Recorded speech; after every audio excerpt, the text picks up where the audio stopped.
Hello everyone, आज की class में हम लोग इंग्लिश के बिल्कुल बेसिक कॉन्सेप्ट को समझने वाले हैं। जैसे कि देखिए, अगर आपके हिंदी के वाक्य में हो मैं हूँ, यानी कि वाक्य के स्टार्टिंग में मैं आया हो और लास्ट में हूँ शब्द आया हो, तब उसकी ट्रांसलेशन हम लोग आई एम लगाकर करेंगे। और अगर वाक्य में हो मैं था, तो इसे हम लोग आई वॉज लगाकर ट्रांसलेट करेंगे। इसी तरह से देखिए, अगर आपके सेंटेंस में लिखा हुआ है मेरा है या मेरे पास है, मेरा है या मेरे पास है, तो इसकी ट्रांसलेशन हम लोग आई हैव से करेंगे। यानी कि इंग्लिश में जो सेंटेंस बनेगा उसकी स्टार्टिंग आई हैव से होगी। ठीक इसी तरह से आपके हिंदी के वाक्य में लिखा हो मेरा था या मेरे पास था, मेरा था या मेरे पास था, तो इसकी ट्रांसलेशन करने के लिए हम लोग आई हैड का यूज़ करेंगे। किसका यूज़ करेंगे? आई हैड का। और लास्ट में है मैं के साथ गा गे गी। यानी कि देखिए, अगर आपके वाक्य की शुरुआत मैं शब्द से हुई है और लास्ट में गा गे गी आया है, जैसे कि हम बोलते हैं ना मैं खाऊंगा, मैं खेलूंगा, मैं पढ़ूंगा, तो इस तरह से वाक्यों को इंग्लिश में बनाने के लिए, इंग्लिश में ट्रांसलेट करने के लिए हम यूज़ करते हैं आई विल का। तो एक बार फिर से समझ लेते हैं। देखिए, अगर वाक्य में है मैं हूँ तो यूज करेंगे आई एम का। वाक्य में अगर है मैं था तो यूज करेंगे आई वॉज का। और अगर वाक्य में है मेरा है या मेरे पास है, तब हम यूज़ करेंगे आई हैव का। ठीक इसी तरह से अगर वाक्य में है मेरा था या मेरे पास था, तब यूज करते हैं आई हैड का। और अगर आपके वाक्य में मैं के साथ हो गा गे की, तब आप यूज़ करेंगे आई विल का। तो चलिए अब देख लेते हैं कुछ एग्जांपल्स। तो देखिए, पहला एग्जांपल है मैं खुश हूँ। इसको इस सेंटेंस में देखिए, मैं आया है और लास्ट में आया है हूँ, तो मैं हूँ के लिए हम लिखेंगे आई एम। अब क्वेश्चन करिए कि मैं क्या हूँ? मैं खुश हूँ ना, तो हम लिखेंगे आई एम हैप्पी। तो मैं खुश हूँ, आई एम हैप्पी। इस तरह के जो सेंटेंसेस होते हैं ना, वो प्रेजेंट टेंस के होते हैं। यानी कि इस तरह के सेंटेंस में हम वर्तमान समय की बात कर रहे होते हैं।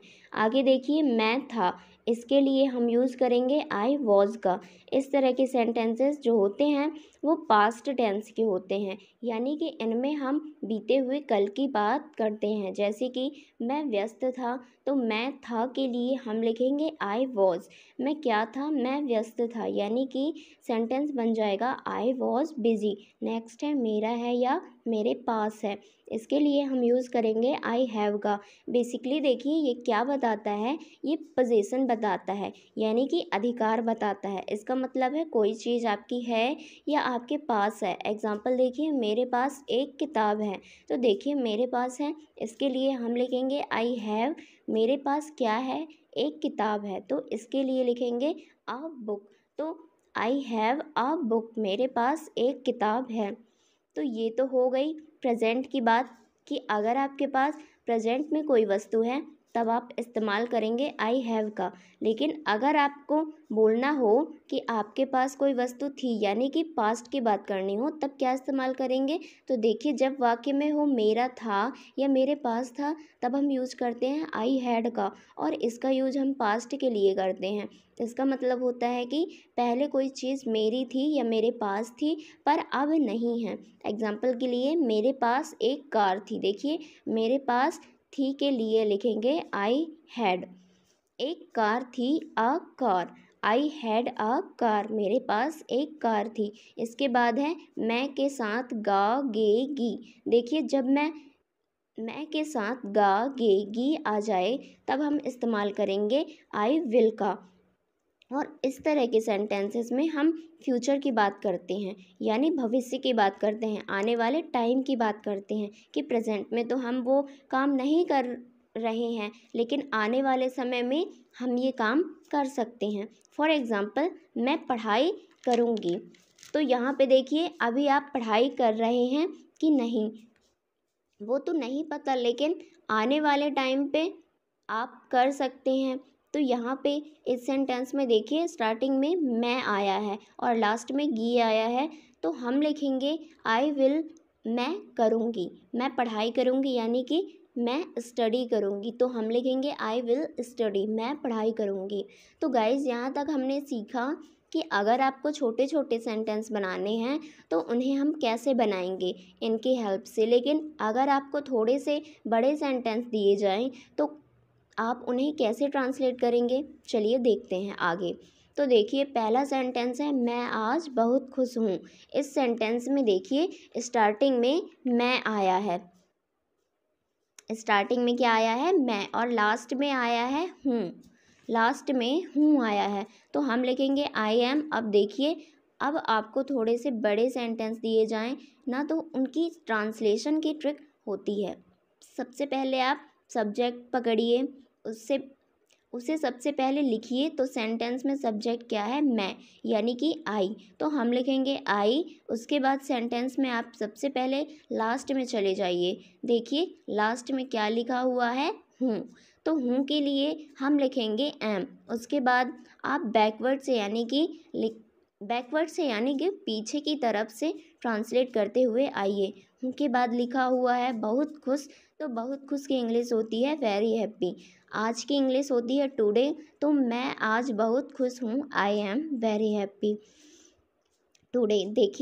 देखिए गाइस, इसलिए मैंने आपको स्टार्टिंग में ही बताया था कि जब भी आपके सेंटेंस में मैं हूँ आएगा तब आप इस्तेमाल करेंगे आई एम का। लेकिन ये तो हो गई बात तब की जब आपका सब्जेक्ट मैं हूँ यानी कि आई हो। लेकिन अगर आपका सब्जेक्ट आई नहीं है, कुछ और है, जैसे कि यू, वी, दे या फिर किसी का नाम है, तब आप क्या यूज़ करेंगे। तो उनके लिए मैंने आपको ये ट्रांसलेशन ट्रिक बताई है कि सबसे पहले सब्जेक्ट लिखेंगे, उसके बाद लास्ट में चले जाएंगे और बैकवर्ड से ट्रांसलेट करेंगे। देखिए इसका दूसरा एग्जाम्पल है मैं हर दिन इंग्लिश सीख रहा हूँ। अब देखिए जिन लोगों ने भी टेंस पढ़ा होगा उन्हें पता होगा कि ये सेंटेंस प्रेजेंट कंटिन्यूअस टेंस का है। तो इस सेंटेंस को भी हम सिर्फ आई एम की मदद से किस तरह से ट्रांसलेट करेंगे, चलिए देखते हैं। तो जैसे कि मैंने आपको पहले ही बताया था, सबसे पहले हमें लिखना है सब्जेक्ट, तो यहाँ पे है सब्जेक्ट मैं, तो हम लिखेंगे आई। उसके बाद चले जाइए सबसे लास्ट में है हूँ, तो हम लिखेंगे एम। उसके बाद देखिए लिखा हुआ है सीख रहा हूँ। अब देखिए सीखने की इंग्लिश होती है लर्न, लेकिन यहाँ पे लिखा गया है सीख रहा हूँ, यानी कि जो सीखने का काम है वो कंटिन्यू चल रहा है अभी भी। तो जब भी कोई काम कंटिन्यू रहता है यानी कि काम चल रहा हो, तब उसमें हम वर्ब के साथ आईएनजी ऐड कर देते हैं। तो यहाँ पे काम क्या हो रहा है, सीखने का। सीखने की इंग्लिश होती है लर्न, तो हम लर्न में आईएनजी ऐड करेंगे तो बन जाएगा लर्निंग इंग्लिश। लर्निंग इंग्लिश आगे लिखा हुआ है हर दिन, तो इसके लिए हम लिखेंगे एवरीडे। तो मैं हर दिन इंग्लिश सीख रहा हूँ, I am learning English everyday. तो देखा आपने किस तरह आपने प्रेजेंट कंटिन्यूअस टेंस का सेंटेंस इतनी आसानी से बना लिया सिर्फ आई एम की हेल्प से। तो अब मैं आपको एक सेंटेंस दे रही हूँ, इसकी ट्रांसलेशन क्या होगी आप मुझे कमेंट बॉक्स में ज़रूर बताइएगा। अगर आप ट्रांसलेशन ट्रिक के थ्रू बनाएंगे तो बहुत ही ईजिली बन जाएगा। तो इस सेंटेंस को बनाने के लिए कोशिश एक बार ज़रूर कीजिएगा, और जो भी आपका आंसर हो, सही गलत कुछ भी हो, आप बस कमेंट बॉक्स में लिख देना, मैं आपको बता दूंगी सही होगा गलत होगा जैसा भी होगा। तो चलिए आगे बढ़ते हैं और देख लेते हैं आई वॉज के साथ कुछ एग्जाम्पल्स। जैसे कि देखिए एक सेंटेंस दिया हुआ है मैं पहले बहुत आलसी था, तो मैं था के लिए हम लिखेंगे आई वॉज। बहुत आलसी के लिए लिखेंगे वेरी लेजी। पहले के लिए लिखेंगे बिफोर, तो मैं पहले बहुत आलसी था, I was very lazy before. तो आपको समझ में आ रहा है कि यहाँ पे ट्रांसलेशन किस तरह से हो रही है। पहले हम सब्जेक्ट लिख रहे हैं, फिर हम लास्ट में जा रहे हैं और फिर हम पीछे से ट्रांसलेट करते हुए आ रहे हैं। देखिए दूसरा सेंटेंस है मैं 2 साल पहले दिल्ली में था, तो इसकी ट्रांसलेशन हो जाएगी I was in Delhi 2 years ago।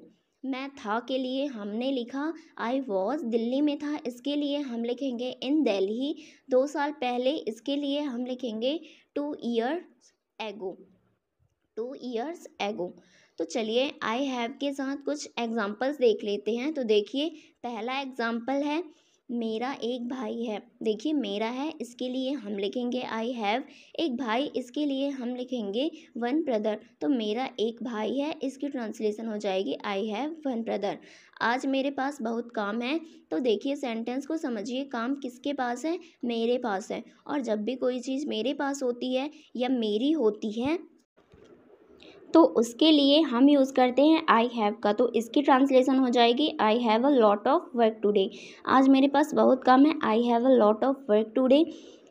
तो देखिए मेरा है और मेरे पास है, इसके लिए हम यूज़ करते हैं आई हैव का। तो आई होप यहाँ तक चीज़ें क्लियर होंगी आप लोगों को। तो अब देखिए सेंटेंस लिखा हुआ है मेरा एक सपना था। तो इस सेंटेंस को हम किसके हेल्प से बनाएंगे? आई हैड की हेल्प से बनाएंगे, क्योंकि जब भी कोई चीज़ मेरी थी या मेरे पास थी तो इसे ट्रांसलेट करने के लिए हम आई हैड का यूज करते हैं। तो मेरा एक सपना था, इसकी ट्रांसलेशन हो जाएगी आई हैड अ ड्रीम। मेरा एक छोटा सा घर था। देखिए मेरा था, इसके लिए हम लिखेंगे आई हैड एक छोटा सा घर, अ स्मॉल हाउस। मेरा एक छोटा सा घर था, I had a small house. मेरे पास एक साइकिल थी, इसके लिए हम लिखेंगे आई हैड अ बाइसिकल। मेरे पास थी, इसके लिए हमने लिखा आई हैड अ बाइसिकल।